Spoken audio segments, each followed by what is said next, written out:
ನನ್ನ ಪ್ರೀತಿಯ ದೇಶಬಾಂಧವರೇ ನಮಸ್ಕಾರ. ಇದು 2026ರ ಮೊದಲ ಮನ್ ಕಿ ಬಾತ್ ಆಗಿದೆ.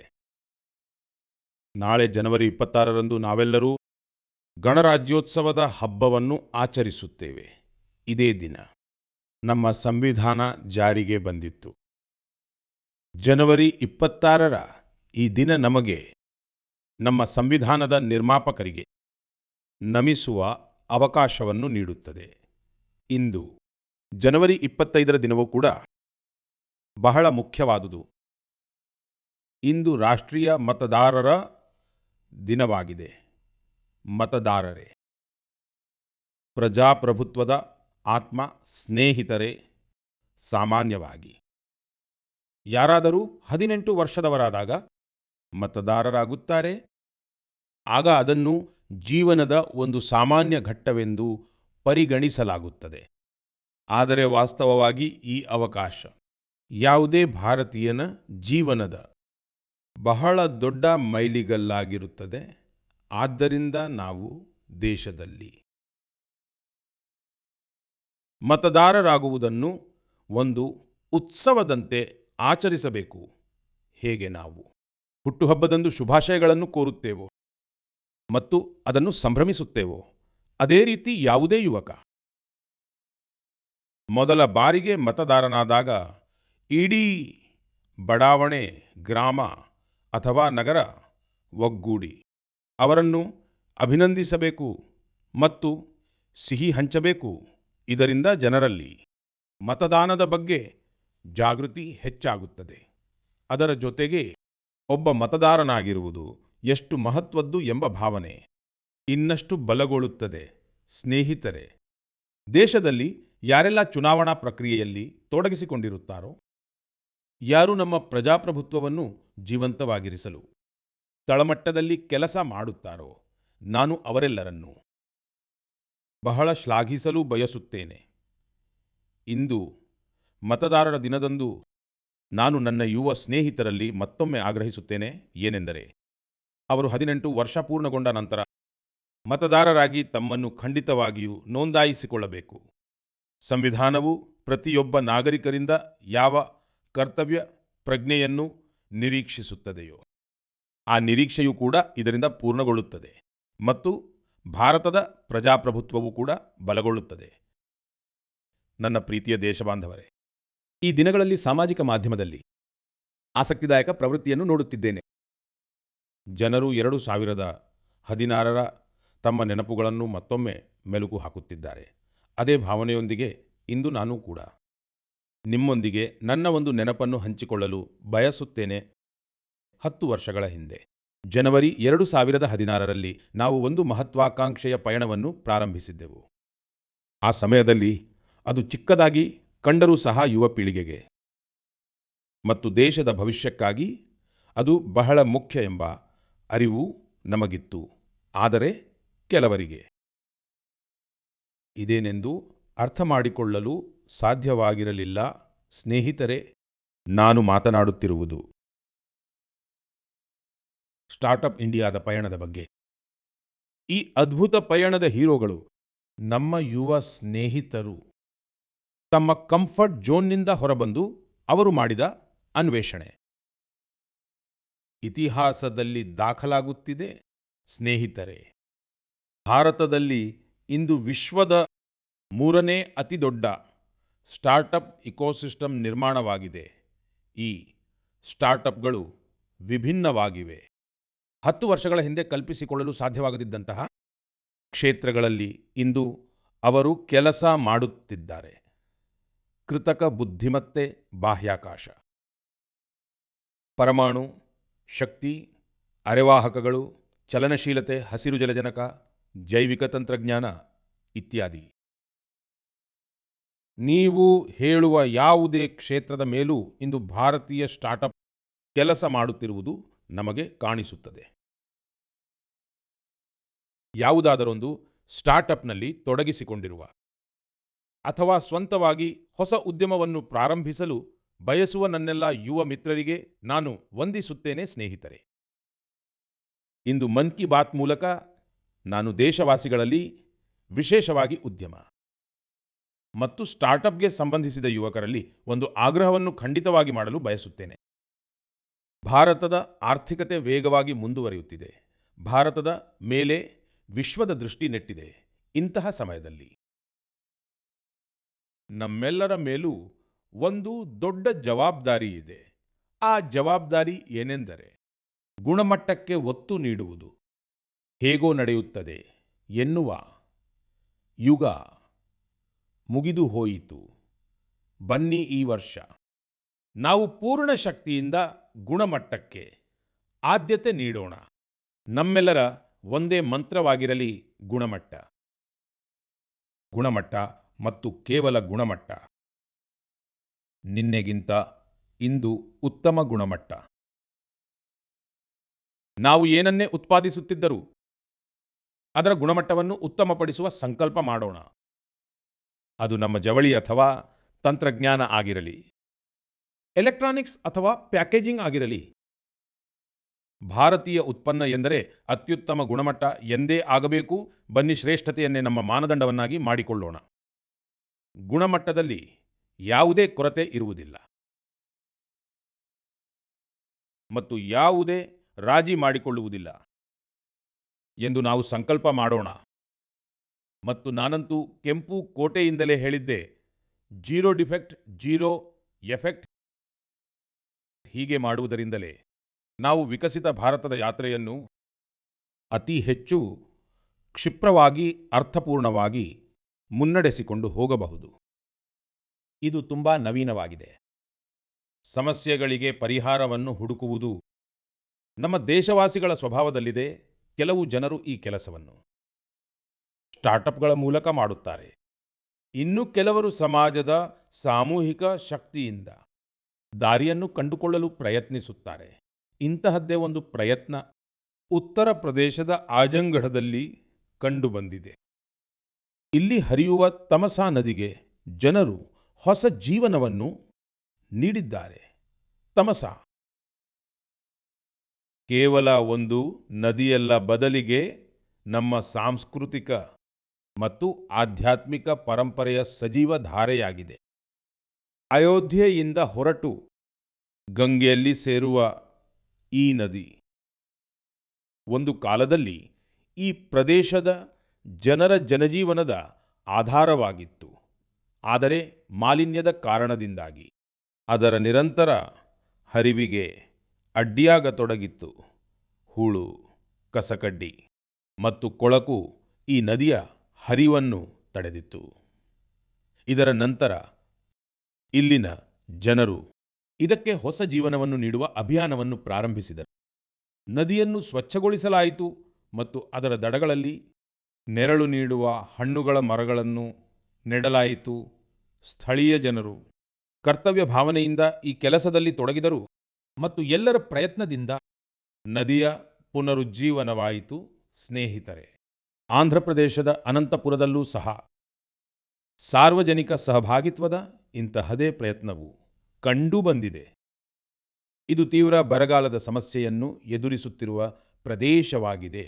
ಇಲ್ಲಿನ ಮಣ್ಣು ಕೆಂಪು ಮತ್ತು ಮರಳು ಮಿಶ್ರಿತವಾಗಿದೆ. ಇದೇ ಕಾರಣದಿಂದ ಜನರು ನೀರಿನ ಕೊರತೆಯನ್ನು ಎದುರಿಸಬೇಕಾಗುತ್ತದೆ. ಇಲ್ಲಿನ ಅನೇಕ ಪ್ರದೇಶಗಳಲ್ಲಿ ದೀರ್ಘಕಾಲದವರೆಗೆ ಮಳೆಯಾಗುವುದಿಲ್ಲ.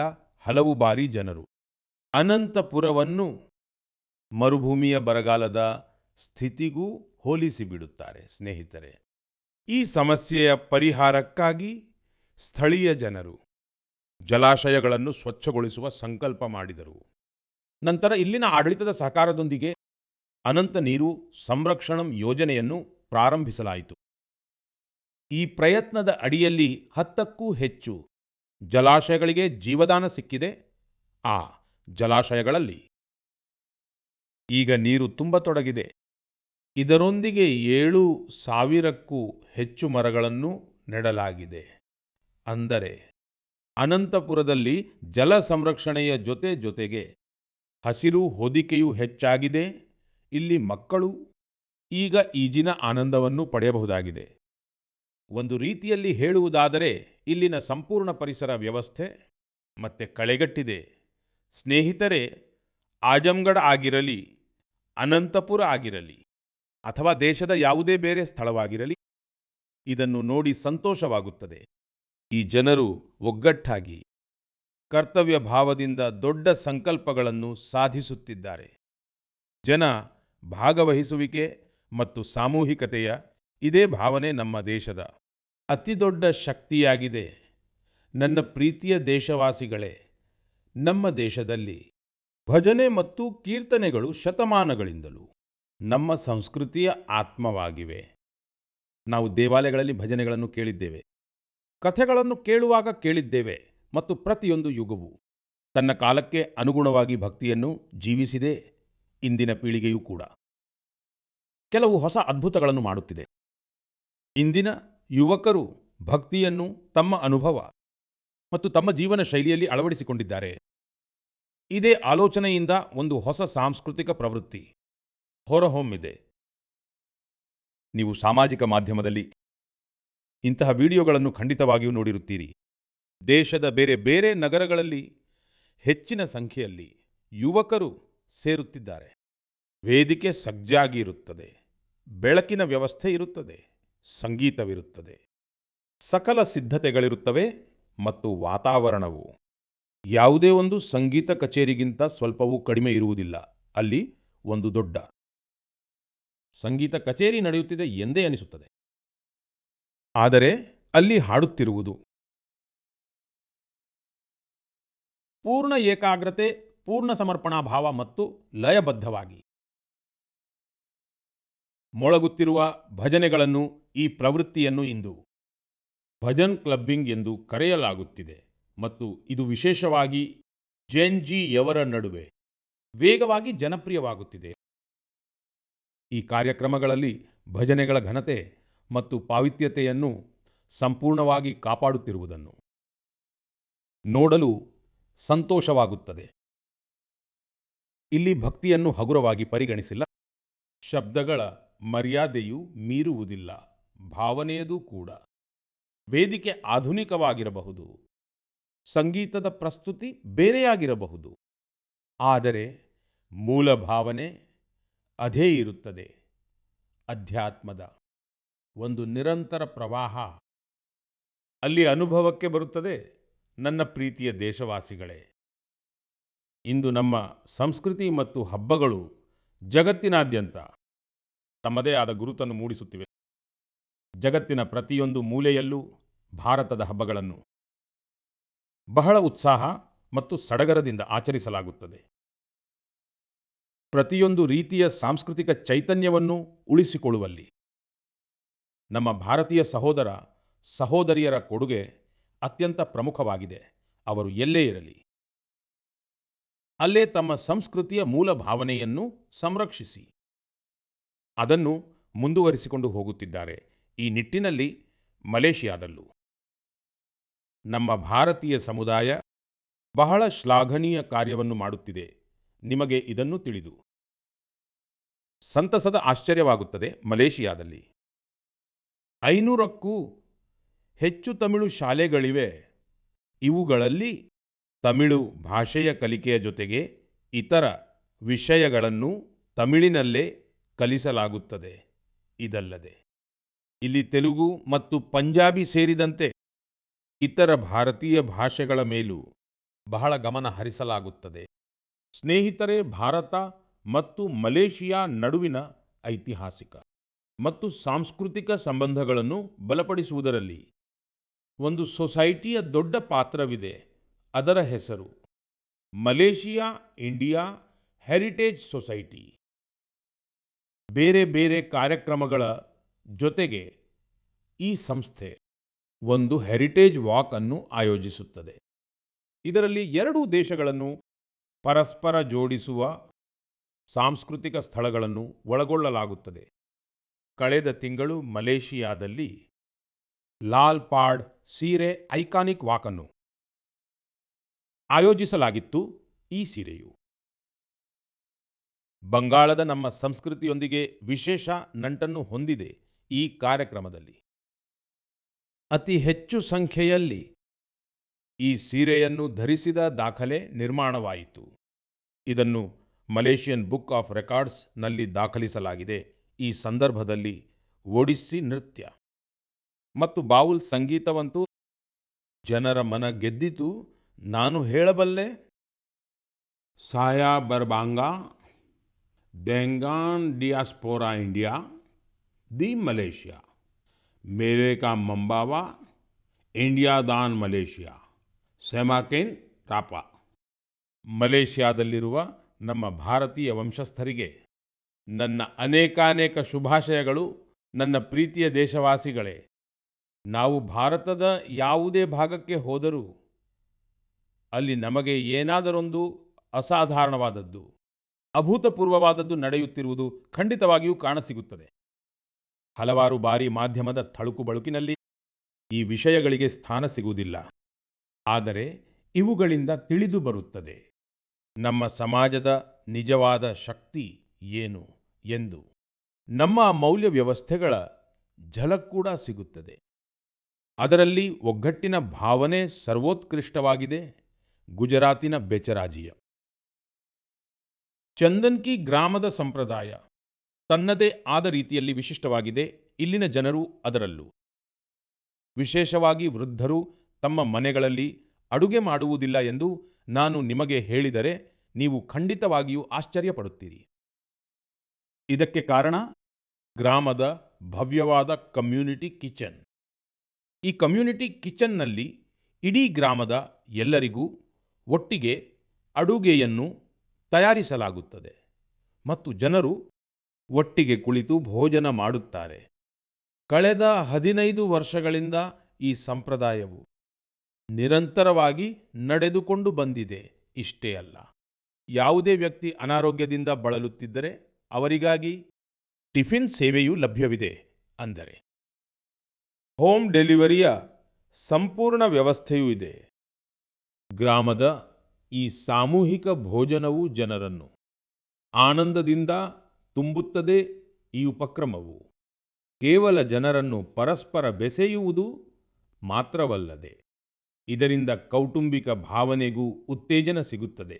ಸ್ನೇಹಿತರೆ, ಭಾರತದ ಕುಟುಂಬ ವ್ಯವಸ್ಥೆ, ಫ್ಯಾಮಿಲಿ ಸಿಸ್ಟಮ್ ನಮ್ಮ ಸಂಪ್ರದಾಯದ ಅವಿಭಾಜ್ಯ ಅಂಗವಾಗಿದೆ. ವಿಶ್ವದ ಅನೇಕ ದೇಶಗಳಲ್ಲಿ ಇದನ್ನು ಬಹಳ ಕುತೂಹಲದಿಂದ ನೋಡಲಾಗುತ್ತದೆ. ಹಲವು ದೇಶಗಳಲ್ಲಿ ಇಂತಹ ಕುಟುಂಬ ವ್ಯವಸ್ಥೆಯ ಬಗ್ಗೆ ಅಪಾರವಾದ ಗೌರವದ ಭಾವನೆ ಇದೆ. ಕೆಲವೇ ದಿನಗಳ ಹಿಂದೆ ನನ್ನ ಸಹೋದರ UAEಯ ರಾಷ್ಟ್ರಪತಿ ಶ್ರೀಯುತ Sheikh Mohamed bin Zayed Al Nahyan ಅವರು ಭಾರತಕ್ಕೆ ಬಂದಿದ್ದರು. ಅವರು ನನಗೆ ಹೇಳಿದರು, UAE 2026 ಇಸವಿಯನ್ನು ಇಯರ್ ಆಫ್ ಫ್ಯಾಮಿಲಿ ಎಂದು ಆಚರಿಸುತ್ತಿದೆ ಎಂದು. ಇದರ ಉದ್ದೇಶವೇನೆಂದರೆ ಅಲ್ಲಿನ ಜನರ ನಡುವೆ ಸೌಹಾರ್ದತೆ ಮತ್ತು ಸಾಮುದಾಯಿಕ ಭಾವನೆಯನ್ನು ಮತ್ತಷ್ಟು ಬಲಪಡಿಸುವುದಾಗಿದೆ. ನಿಜಕ್ಕೂ ಇದು ಅತ್ಯಂತ ಶ್ಲಾಘನೀಯ ಉಪಕ್ರಮವಾಗಿದೆ. ಸ್ನೇಹಿತರೆ, ಯಾವಾಗ ಕುಟುಂಬ ಮತ್ತು ಸಮಾಜದ ಶಕ್ತಿ ಒಂದಾಗುತ್ತದೆಯೋ ಆಗ ನಾವು ದೊಡ್ಡ ದೊಡ್ಡ ಸವಾಲುಗಳನ್ನು ಸಹ ಮಣಿಸಬಲ್ಲೆವು. ನನಗೆ ಅನಂತನಾಗ್ನ ಶೇಖ್ ಗುಂಡ್ ಗ್ರಾಮದ ಬಗ್ಗೆ ಮಾಹಿತಿ ಸಿಕ್ಕಿದೆ. ಇಲ್ಲಿ ಡ್ರಗ್ಸ್, ತಂಬಾಕು, ಸಿಗರೇಟ್ ಮತ್ತು ಮದ್ಯಕ್ಕೆ ಸಂಬಂಧಿಸಿದ ಸವಾಲುಗಳು ಸಾಕಷ್ಟು ಹೆಚ್ಚಾಗಿದ್ದವು. ಇವನ್ನೆಲ್ಲ ನೋಡಿ ಇಲ್ಲಿನ ಮೀರ್ ಜಾಫರ್ ಜಿ ಅವರು ಎಷ್ಟು ಕಳವಳಗೊಂಡರು ಅಂದರೆ ಅವರು ಈ ಸಮಸ್ಯೆಯನ್ನು ಹೋಗಲಾಡಿಸಲು ನಿಶ್ಚಯಿಸಿದರು. ಅವರು ಗ್ರಾಮದ ಯುವಕರಿಂದ ಹಿಡಿದು ಹಿರಿಯರವರೆಗೂ ಎಲ್ಲರನ್ನೂ ಒಗ್ಗೂಡಿಸಿದರು. ಅವರ ಈ ಉಪಕ್ರಮದ ಪರಿಣಾಮ ಎಷ್ಟಿತ್ತೆಂದರೆ ಅಲ್ಲಿನ ಅಂಗಡಿಗಳು ತಂಬಾಕು ಉತ್ಪನ್ನಗಳನ್ನು ಮಾರುವುದನ್ನೇ ನಿಲ್ಲಿಸಿಬಿಟ್ಟವು. ಈ ಪ್ರಯತ್ನದಿಂದ ಡ್ರಗ್ಸ್ನ ಅಪಾಯಗಳ ಬಗ್ಗೆಯೂ ಜನರಲ್ಲಿ ಜಾಗೃತಿ ಹೆಚ್ಚಿದೆ.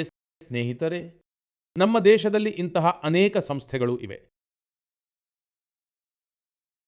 ಅವು ವರ್ಷಗಳಿಂದ ನಿಸ್ವಾರ್ಥ ಭಾವದಿಂದ ಸಮಾಜ ಸೇವೆಯಲ್ಲಿ ತೊಡಗಿವೆ.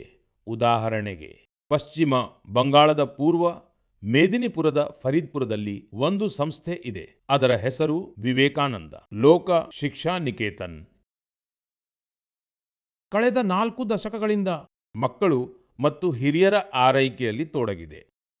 ಗುರುಕುಲ ಪದ್ಧತಿಯ ಶಿಕ್ಷಣ ಮತ್ತು ಶಿಕ್ಷಕರ ತರಬೇತಿಯ ಜೊತೆಗೆ ಈ ಸಂಸ್ಥೆ ಸಮಾಜ ಕಲ್ಯಾಣದ ಅನೇಕ ಸತ್ಕಾರ್ಯಗಳಲ್ಲಿ ತೊಡಗಿದೆ.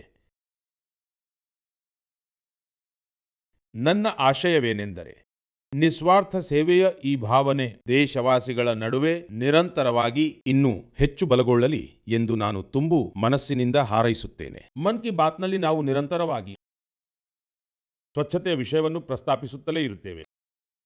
ಇದನ್ನು ನೋಡಿ ನನಗೆ ಹೆಮ್ಮೆಯಾಗುತ್ತದೆ. ನಮ್ಮ ಯುವಕರು ತಮ್ಮ ಸುತ್ತಮುತ್ತಲಿನ ಸ್ವಚ್ಛತೆಯ ಬಗ್ಗೆ ಬಹಳ ಜಾಗೃತರಾಗಿದ್ದಾರೆ. ಅರುಣಾಚಲ ಪ್ರದೇಶದಲ್ಲಿ ನಡೆದ ಇಂತಹ ಒಂದು ವಿಶಿಷ್ಟ ಪ್ರಯತ್ನದ ಬಗ್ಗೆ ನನಗೆ ಮಾಹಿತಿ ಲಭಿಸಿದೆ. ಅರುಣಾಚಲವು ನಮ್ಮ ದೇಶದಲ್ಲಿ ಸೂರ್ಯನ ಕಿರಣಗಳು ಮೊದಲು ತಲುಪುವ ನಾಡು.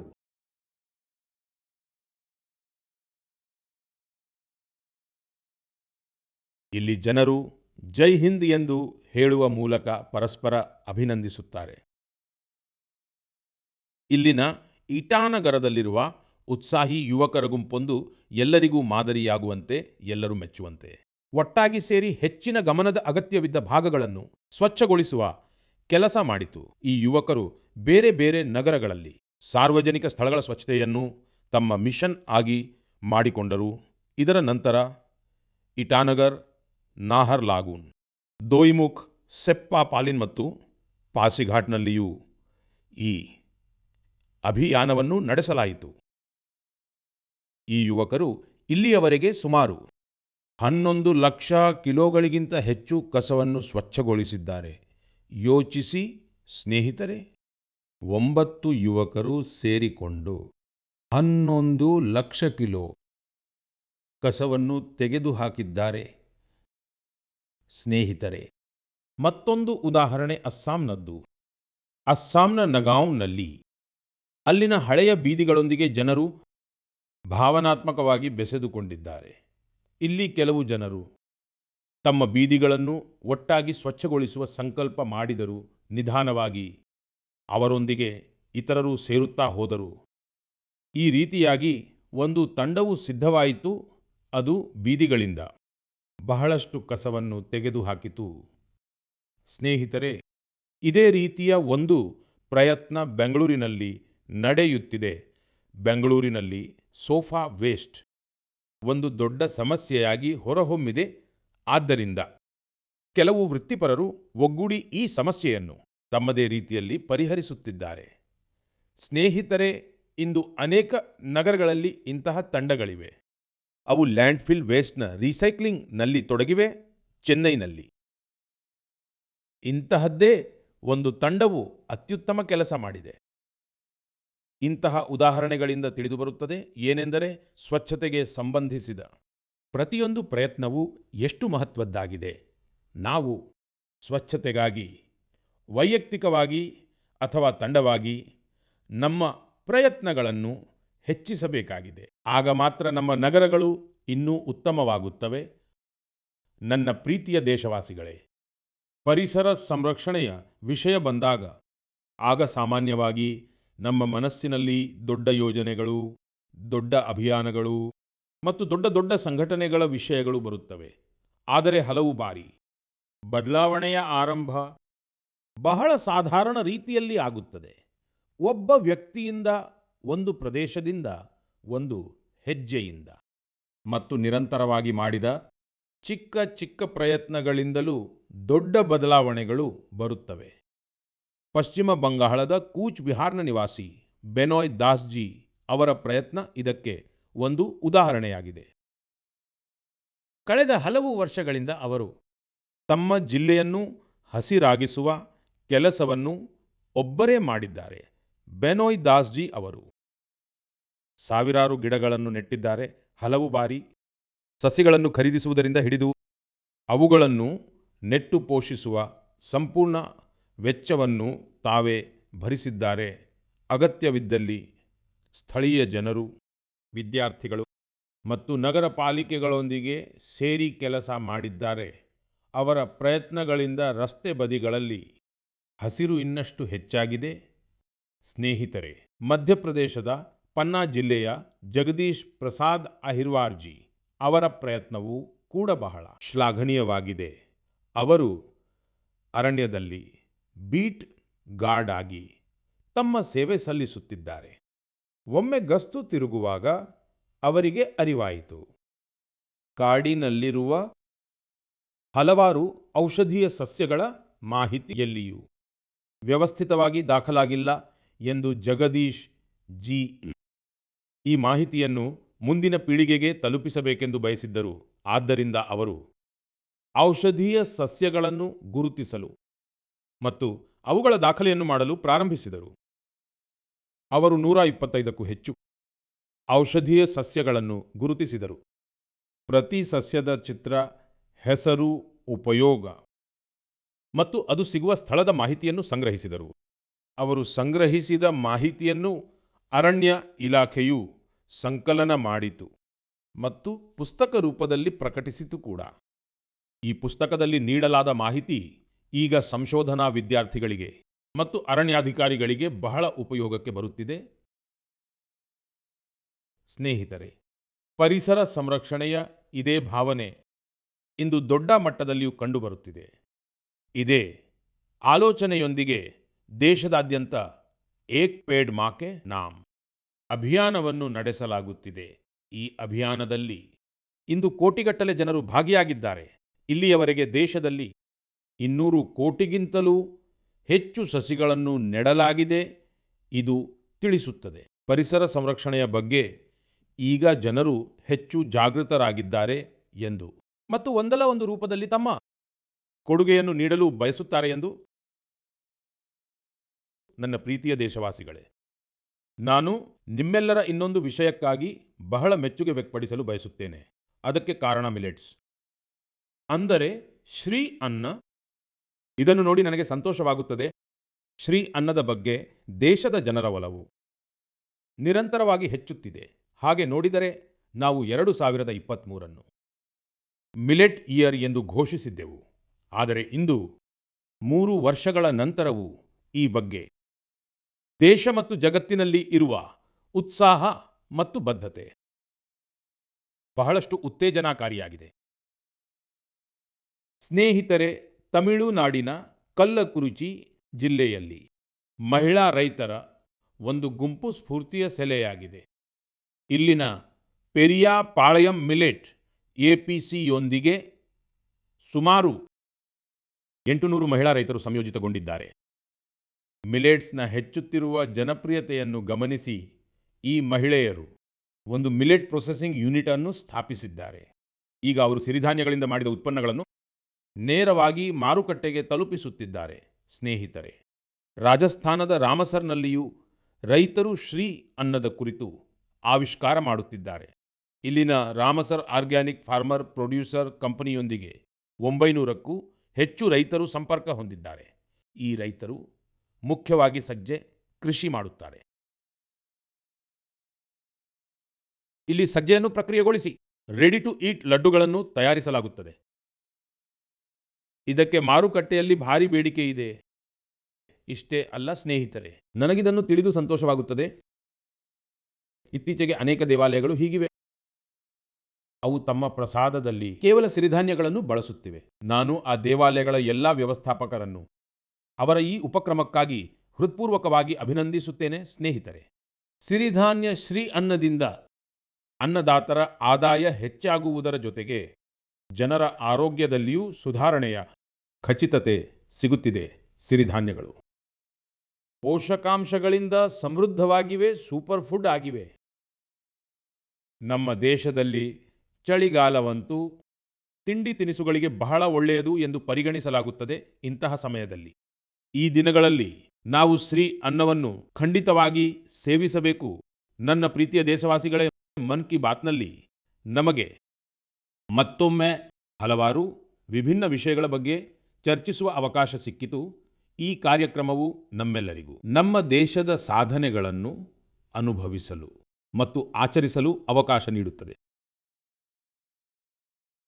ಫೆಬ್ರವರಿಯಲ್ಲಿ ಇಂತಹದ್ದೇ ಮತ್ತೊಂದು ಅವಕಾಶ ಬರುತ್ತಿದೆ. ಮುಂದಿನ ತಿಂಗಳು ಇಂಡಿಯಾ ಎ ಇಂಪ್ಯಾಕ್ಟ್ ಶೃಂಗಸಭೆ ನಡೆಯಲಿದೆ. ಈ ಶೃಂಗಸಭೆಯಲ್ಲಿ ವಿಶೇಷವಾಗಿ ಪ್ರಪಂಚದಾದ್ಯಂತದಿಂದ ತಂತ್ರಜ್ಞಾನ ಕ್ಷೇತ್ರಕ್ಕೆ ಸಂಬಂಧಿಸಿದ ಅನುಭವಿಗಳು ಭಾರತಕ್ಕೆ ಬರುತ್ತಾರೆ.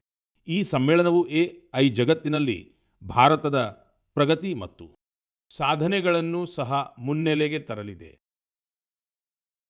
ನಾನು ಇದರಲ್ಲಿ ಭಾಗವಹಿಸುವ ಪ್ರತಿಯೊಬ್ಬರನ್ನೂ ಹೃತ್ಪೂರ್ವಕವಾಗಿ ಅಭಿನಂದಿಸುತ್ತೇನೆ. ಮುಂದಿನ ತಿಂಗಳ ಮನ್ ಕಿ ಬಾತ್ನಲ್ಲಿ ಇಂಡಿಯಾ ಎಐ ಇಂಪ್ಯಾಕ್ಟ್ ಶೃಂಗಸಭೆಯ ಬಗ್ಗೆ ನಾವು ಖಂಡಿತವಾಗಿಯೂ ಮಾತನಾಡೋಣ. ದೇಶವಾಸಿಗಳ ಕೆಲವು ಇತರ ಸಾಧನೆಗಳ ಬಗ್ಗೆಯೂ ಚರ್ಚಿಸೋಣ. ಅಲ್ಲಿಯವರೆಗೆ ನನಗೆ ಮನ್ ಕಿ ಬಾತ್ನಲ್ಲಿ ವಿದಾಯ ನೀಡಿ. ನಾಳಿನ ಗಣರಾಜ್ಯೋತ್ಸವಕ್ಕಾಗಿ ಮತ್ತೊಮ್ಮೆ ನಿಮ್ಮೆಲ್ಲರಿಗೂ ನನ್ನ ತುಂಬು ಹೃದಯದ ಶುಭಾಶಯಗಳು. ಧನ್ಯವಾದಗಳು.